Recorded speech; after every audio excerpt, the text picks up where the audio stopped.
नमस्कार दोस्तों, 30 अगस्त को जीआईसी सिविक्स का मेंस पेपर होने वाला है, जो कि संभावित तिथि है। मेंस एग्जाम में आपको पता है कि 5 प्रश्न आपके लघु उत्तरीय हैं, 5 प्रश्न आपके दीर्घ उत्तरीय हैं और 10 प्रश्न आपके अति लघु उत्तरीय हैं।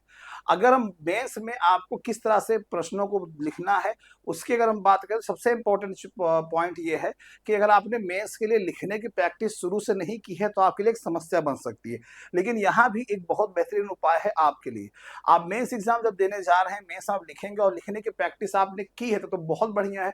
नहीं की है तो टाइम मैनेजमेंट आपका गड़बड़ हो सकता है। उस दौरान जब आपका समय कम है और क्वेश्चंस बचे हुए हैं, तो आप वहां पे मेंस पेपर में अपनी कॉपी पे ड्राफ्टिंग या चार्ट पेपर का सहारा ले सकते हैं। जी हाँ, आप प्रश्नों का जो आंसर है वो ड्राफ्ट के माध्यम से या चार्ट के माध्यम से भी दे सकते हैं, तब भी आपको नंबर बहुत बेहतरीन मिल जाते हैं मेंस के लिए। दूसरी चीज आपको जो ध्यान में रखनी है, आपका सब्जेक्ट अगर सिविक्स है तो ये जान के चलिए, सिविक्स में करंट का जो पोर्शन होता है, जैसे कि संविधान में, वहां से प्रश्न आने की संभावनाएं बन जाती है, जो संविधान का टॉपिक जो चर्चा में है।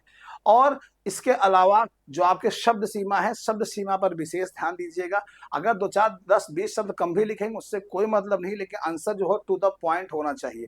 जैसे अगर आपसे पूछ ले कि भारतीय संविधान के माध्यम से नागरिकता आपकी कैसे समाप्त हो सकती है, तो भारत देश के संविधान के भाग 2 में अनुच्छेद 5 से 11 तक में इसका उल्लेख किया गया है। नागरिकता निम्नलिखित तरीके से समाप्त हो सकती है। वहां पे आप नागरिकता हमने कहाँ से लिया, कौन सी नागरिकता है, कैसे प्राप्त होती है, तमाम चीजों को लिखने की जरूरत नहीं है। तो टू द पॉइंट लिखें, आंसर राइटिंग पूरी करें। अगर क्वेश्चन बच रहे हैं तो आप ड्राफ्ट यानी चार्ट का सहारा ले सकते हैं आप, और शब्द सीमा और टाइम मैनेजमेंट का विशेष ध्यान रखें।